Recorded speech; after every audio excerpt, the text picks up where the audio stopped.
risen to over 400 in Mozambique and at least 259 in Zimbabwe, while in Malawi 56 people have died. This as the United Nations warned of the risk of further flooding. The UN says heavy rains inland pouring into the low-lying city of Beira and surrounding areas could cause the Buzi and Zambezi rivers to break their banks again. Dams around Beira were also threatening to overflow or break. Cyclone Idai lashed Beira with winds of up to 170 kilometers per hour last week, then moved inland to Zimbabwe and Malawi. In Zimbabwe's Copper Rusitu Valley in Chimanimani, hundreds of homes were flattened by large rocks and mudslides from a nearby mountain. People lost relatives, workmates or friends who were buried while sleeping at night. Meanwhile, in Zimbabwe, President Emerson Mnangagwa visited the areas devastated by Cyclone Idai. Zimbabwe is still counting its losses with a rising death toll. In Ngangu, the entire settlement was swept away. Rescuers are working around the clock to find hundreds of people who are still missing. Many families have been displaced. The last place we visited, what is it called? Copper. We visited last. The Situ, where three main rivers merge. An entire village was washed away. I think these are the bodies which are now being found in Mozambique. Was the entire village on that little island where three rivers meet, washed away.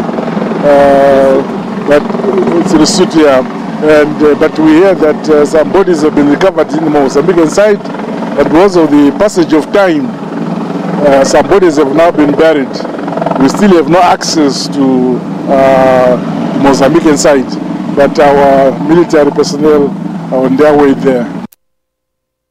Meanwhile, South Africa's Minister of International Relations and Cooperation met with Mozambican President Filipe Nyusi yesterday to discuss further support and assistance in the wake of Cyclone Idai. The South African Defence Force has been on a rescue and recovery mission to Beira, the city hardest hit by Cyclone Idai. More members were deployed today. The government is calling on South Africans to assist with any donations to Mozambique, as well as Malawi and Zimbabwe, who were also severely affected by the cyclone. We came to Mozambique because we have a presence in Beira to assist with the calamity that has befallen the people of Mozambique. We came to the President to indicate to him the nature of our operations in Beira. Unfortunately, it was too late for us to go on to Beira. We had intended to come and pay our respects to the President and proceed to Beira, where we are assisted by the Air Force, South African Air Force, by a number of voluntary services like Gift of the Givers, Red Cross, and a number of other organizations for which we as South Africans are very grateful for the support that they are giving on our behalf to the people of Mozambique. But it was important that we start with the President and explain to the President what the nature of our visit is to Mozambique. But it was too late for us to proceed to Beira. We have agreed with the President that we will come another time. Tomorrow we are on our way to Angola for the celebration of Quito Carnivale. Immediately after that, my President permitting, we will come back and go and see the South Africans that are in Beira to thank them for the services that they are providing to our fellow comrades here in Mozambique, and also to convey to the people of Mozambique our sincerest condolences for the lives lost and our sympathy for what has happened to them, and our commitment to continue to be with them, especially in time of trouble like they are experiencing right now. We'll be here with them whenever they need us, and until we find some kind of comfort zone around the calamity in that area. So the President and I had extensive discussions, and he briefed me that he himself has been to Beira. He indicated what the situation was when he was there and what efforts have been put in there.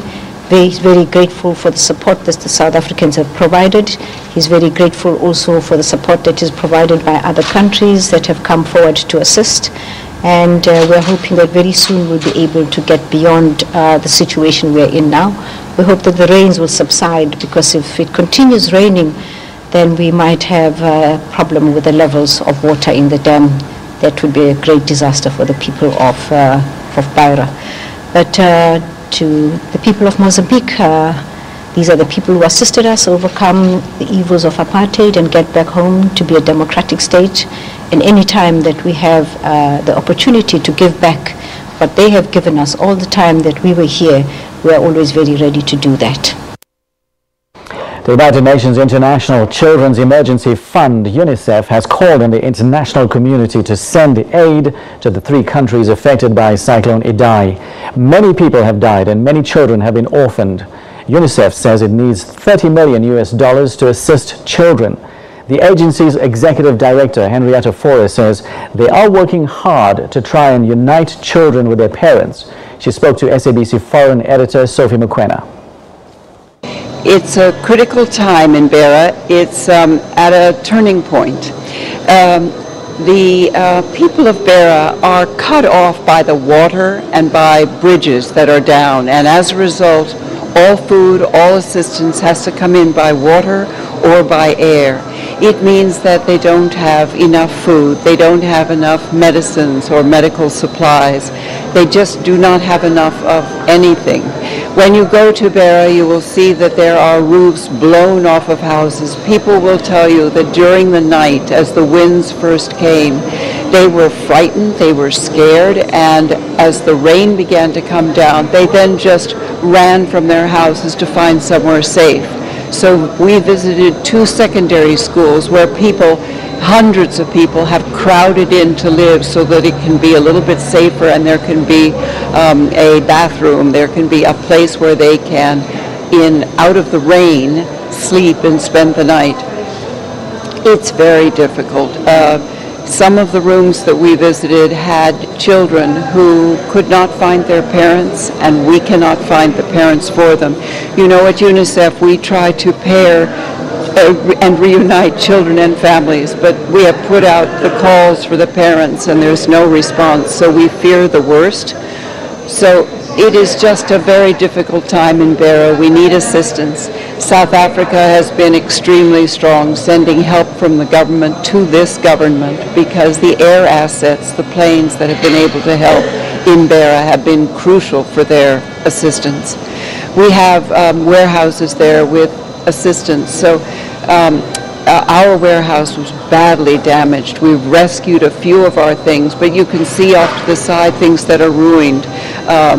Beds for cholera and many of our pharmaceutical and gauze bandages and things that you need in a hospital. So all of us will have to find ways to bring in enough supplies to help thousands in Beira. We also saw a second group of people who had moved in, and they're the people who are coming in from Buzi town. So Buzi, as you know, is underwater. They say up to 8 meters of water, and the people don't want to stay there. Mostly they don't know where the people are, but the people that were coming in today don't have food there.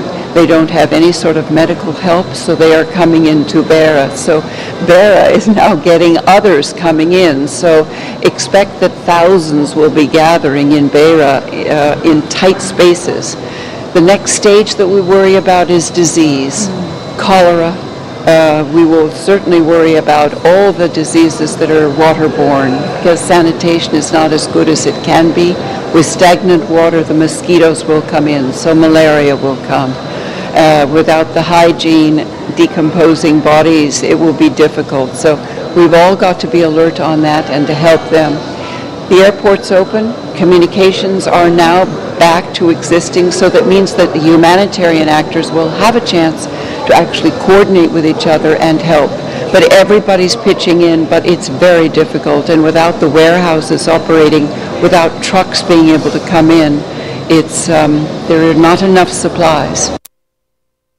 Rescuers are in a race against time to find more survivors after one of the worst weather-related disasters in the southern hemisphere. Cyclone Idai battered the Mozambican port city of Beira, killing hundreds and misplaced thousands. The storm flattened homes, damaged roads and bridges, and knocked out power and communications. The storm also had a devastating effect on neighboring Zimbabwe and Malawi. The Malawi Acting High Commissioner to South Africa, Gloria Bamusi, and the chairperson of the Malawi Floods Task Force, Priscilla Masinga, spoke to the SABC earlier today. The impact really has been very devastating. Most of the districts are really submerged. Most people have been displaced. People do not have shelter.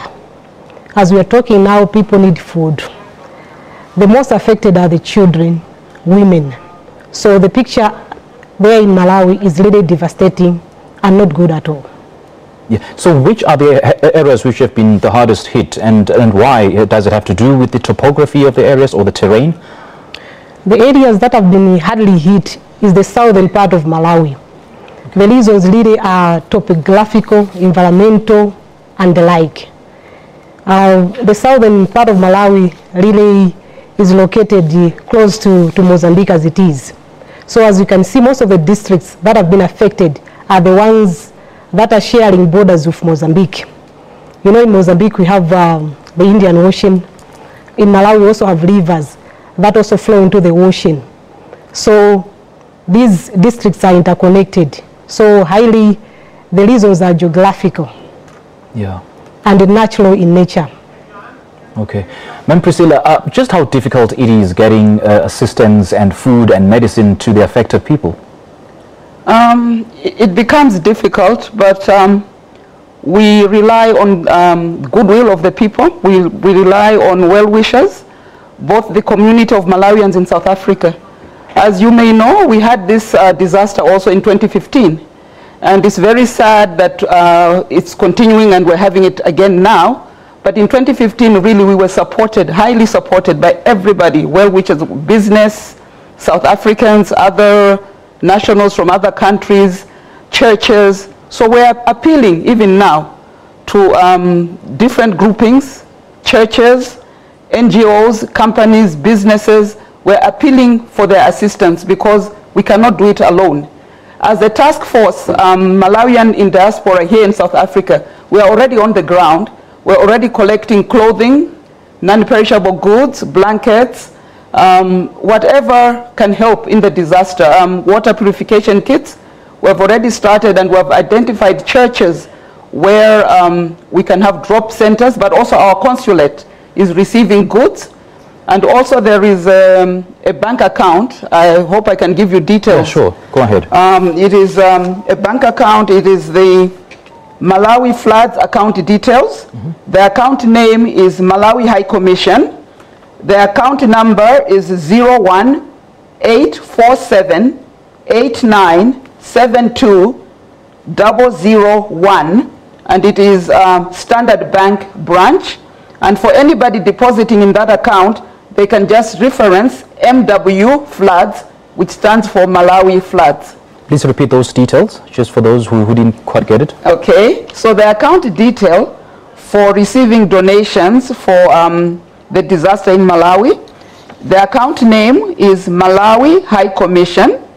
The account number is 0184789720001, and it is in Standard Bank. Yeah. And the reference is MW Floods, which is Malawi Floods. We would really appreciate any donation, any amount. We are receiving it, as well as the goods, which we have just said, clothing, food, blankets, chemicals for water purification, because really people are in dire straits. Indeed. Women and children. It is not a very pleasant situation in Malawi right now.